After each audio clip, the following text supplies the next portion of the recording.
que Faure aurait même payé certains opposants pour aller se plaindre de la 5e République devant la CEDEAO. Est-ce que vous comprenez le but? Que la CEDEAO recommande un retour à la 4e République. Bonsoir à ma famille du Togo, bonsoir à la diaspora togolaise de partout dans le monde, un spécial bonsoir à toutes mes braves personnes. C'est Solim encore. Faure, tu as tellement tripatouillé nos lois et notre constitution que toi-même et tes ministres, vous ne savez même plus dans quoi vous êtes au fait. Vous ne savez pas dans quoi vous nous avez mis. Entre Bawara et Adjouvi alias Pinocchio qui t'ont encore appelé président de la République et Sandra Johnson qui se dit ministre secrétaire du Conseil de la République, on ne se retrouve carrément plus. Hein? Bref, ce n'est pas pour ça que je suis là, mais pour expliquer aux Togolais comment Faure est parti de président au-dessus de tout, à chef de l'exécutif obligé d'assumer, ou dois-je dire, comment Faure Gnassingbé est parti du trône présidentiel au piège du Conseil des ministres. Vous savez, sous la 4e République, Faure Gnassingbé jouissait d'un statut de président de la République classique, un rôle essentiellement symbolique et d'arbitrage, si on peut le dire, laissant au Premier ministre et ses autres acolytes le soin de diriger l'action du gouvernement, de défendre les budgets et d'assumer les critiques, ce que Faure ne fait jamais, mais Faure se contentait juste donc de signer, d'approuver, sans jamais se mouiller la chemise. Mais avec la 5e République parlementaire qu'il a lui-même imposée et en tripatouillant notre constitution, son référendum, son rôle a radicalement changé. Il est désormais président du Conseil des ministres, c'est-à-dire le véritable chef de l'exécutif. Concrètement, ça signifie qu'il doit élaborer et défendre le budget devant les ministres, coordonner et rédiger directement l'action gouvernementale, c'est-à-dire que c'est à lui, c'est lui qui doit animer et organiser le Conseil des ministres. C'est lui qui doit présider les réunions ministérielles. Ça veut dire que présenter des projets, débattre des budgets et des priorités, c'est son rôle. Sauf que Faure ne parle jamais, puisqu'il se croit au-dessus de tous. Il sera désormais obligé d'animer comme un clown les autres ministres dans sa 5e République. Vous savez ce que c'est de présenter un projet, si tu dois le présenter et que tu es Faure Essosimna Gnassingbé, c'est lui qui fixe l'ordre du jour des conseils.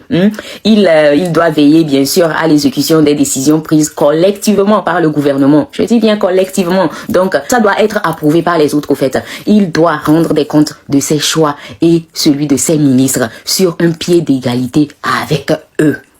Il dirige l'administration et s'assure aussi que les lois votées par le Parlement sont correctement exécutées. Donc, il doit assumer personnellement toutes les réussites et aussi les échecs. J'appuie sur l'échec parce que c'est ça qu'ils font depuis le début. C'est lui maintenant et pas les autres ministres zélés. En clair, il n'est plus au-dessus de la mêlée, mais en première ligne directe. Et pour quelqu'un qui a toujours fui les responsabilités comme Faure Essosimna Gnassingbé, c'est une punition énorme.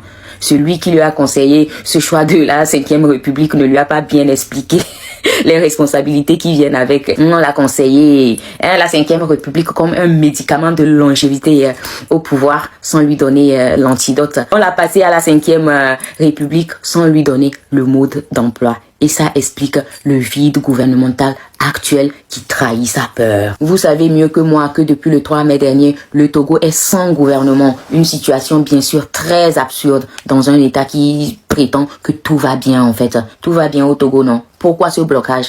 Eh bien, c'est parce que Faure Essosimna Gnassingbé sait que former le gouvernement, c'est enclencher réellement la 5e République. Or, cette 5e République lui fait peur. Il va devoir débattre avec ses ministres, défendre ses budgets, s'exposer lui-même. Lui qui préfère voyager avec ses concubines et déléguer aux autres, se retrouve désormais acculé. Normalement, former un gouvernement ne devrait pas être un supplice, ça ne devrait pas être un problème, n'est-ce pas? Puisque nous connaissons tous les ministres qui existent depuis 20 ans. C'est toujours les mêmes qui changent de ministère là, non? Les mêmes têtes qui sont là, ce sont les sièges qui changent juste. Mais pourquoi Faure Essosimna Gnassingbé, ou bien dois-je dire Fraude Essosimna Gnassingbé a-t-il autant de mal? Eh bien, c'est à cause de ce que je vous ai expliqué que je vais continuer de vous expliquer, puisque s'ensuit l'humiliation à l'international. La Cinquième République ne l'a pas seulement affaiblie à l'intérieur, elle l'a aussi déclassée à l'extérieur. Oui, oui, au Japon, la dernière fois, il a découvert que le protocole international ne le traite plus comme un président de la République, mais comme un chef de gouvernement. À New York, la dernière fois, il a préféré ne pas se montrer, car il aurait dû prendre parole après les véritables chefs d'État, et surtout parce qu'il redoutait la diaspora togolaise prête pour l'humilier, le M66 que nous sommes tous. Résultat, il a envoyé Robert Doucet au casse-pipe dire que le Togo va bien, très bien même. Voilà ce qu'est devenu Faure Gnassingbé, votre fraude Gnassingbé, un président fantôme incapable d'assumer sa place à l'international, d'ailleurs même incapable d'assumer n'importe quelle que soit la place qu'on lui propose. Il est tellement fainéant. Voici donc le plan de Frode Gnassingbé, qui est lui-même devenu prisonnier de sa 5e République. Pour le Togolais lambda, bien sûr, le Togo est une prison à ciel ouvert. Mais aujourd'hui, je l'ai déjà dit la dernière fois d'ailleurs, Faure est le plus grand prisonnier de son propre pays. Drôle, non? En réalité, actuellement, Madame Nyakade et Amron sont encore plus libres que Faure Gnassingbé. Faure Essozina Gnassingbé a donc concocté un faux plan de rétro-pédalage vers la 4e République. Vous comprenez ce que ça veut dire? Des sources sûres, crédibles, laissent entendre que Faure aurait même payé certains opposants pour aller se plaindre de la 5e République devant la CEDEAO. Est-ce que vous comprenez le but? Que la CEDEAO recommande un retour à la 4e République, lui permettant donc de reculer sans perdre totalement la face. Mais ce calcul est bien sûr ridicule. Faure n'a jamais écouté la CEDEAO, ni sur la libération de son propre frère, Pacha Gnassingbé, ni sur les prisonniers politiques, ni sur les réformes électorales. Alors comment expliquer qu'il obéirait cette fois-ci à la CEDEAO? Accepter de retourner à la 4e République serait reconnaître qu'il a toujours eu tort. Et surtout, cela signifierait organiser rapidement des élections présidentielles auxquelles il ne peut pas lui-même légalement se présenter. Lui, Faure Essozina Gnassingbé, qui ne vit que pour le pouvoir, se retrouve coincé. Revenir en arrière, bien sûr, c'est accepter sa fin politique. Rester en 5e République, c'est s'humilier chaque jour que le bon Dieu fait. Inventer une 6e République pour s'offrir encore 2, 3 mandats, 5 ans, 10 ans. Ce serait la preuve ultime de ce que nous disons depuis bien longtemps. Il est prêt à mourir au pouvoir. Avec toutes ces réflexions et ces manœuvres que Frode Gnassingbé se fait pour lui-même, il est hors de question de quitter le pouvoir. Donc pour arriver à sa fin, il tente de manipuler la population actuellement. Il libère la connexion Internet pensant calmer les critiques et détourner bien sûr l'attention de la 5e République.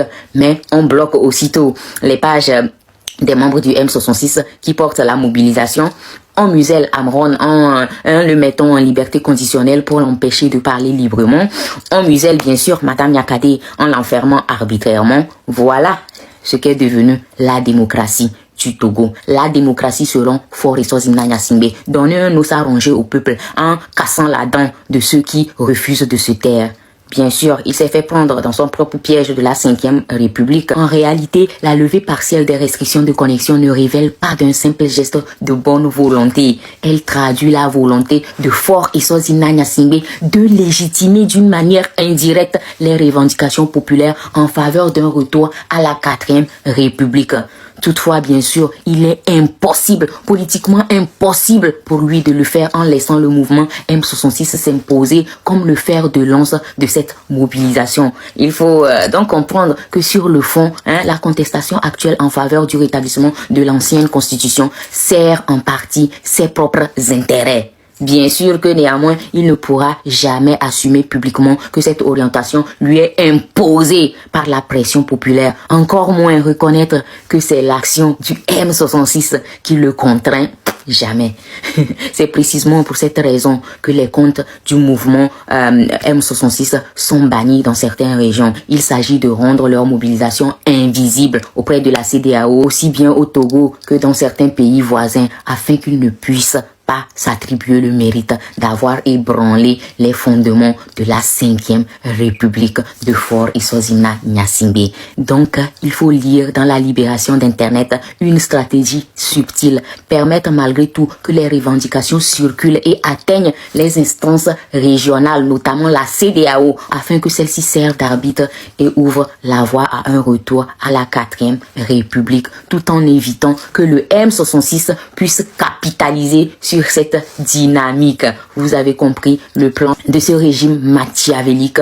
Eh bien, nous sommes là pour contrer tous ces plans. Nous sommes là pour exposer tous leurs plans. En vérité, la 5e République est devenue le cauchemar de Faure Eswazina Gnassingbé. Il a accepté, sans réfléchir, les conseils d'Alain Foucault, aveuglé par l'idée de rester président du conseil à vie. Mais il a oublié que dans un régime parlementaire, le chef du gouvernement doit travailler. Ce que Faure n'a jamais fait en réalité. Il doit même assumer et répondre de tout, surtout ça. Il a pris le comprimé sans lire la notice. Actuellement, il lui faut un Alain Foucault pour le conseiller sur quoi faire. Retourner à la 4e République ou monter de toutes pièces une 6e République en pleine nuit pour nous donner. Mais comment ferait-il sans gouvernement? C'est ça la question. Avec quel député? Aujourd'hui, il est ridiculisé à l'international, paralysé à l'intérieur et surtout même détesté par son propre peuple. Le plus grand piège de Faure Gnassingbé n'est pas venu de l'opposition ni de la diaspora, mais de son propre narcissisme et de son ignorance des lois qu'il a lui-même inventées et piétinées. Faure devrait virer toutes les personnes qui l'ont mal conseillé. D'ailleurs, c'est ce qui arrive quand on n'a rien dans la tête et qu'on paye les autres pour tout faire.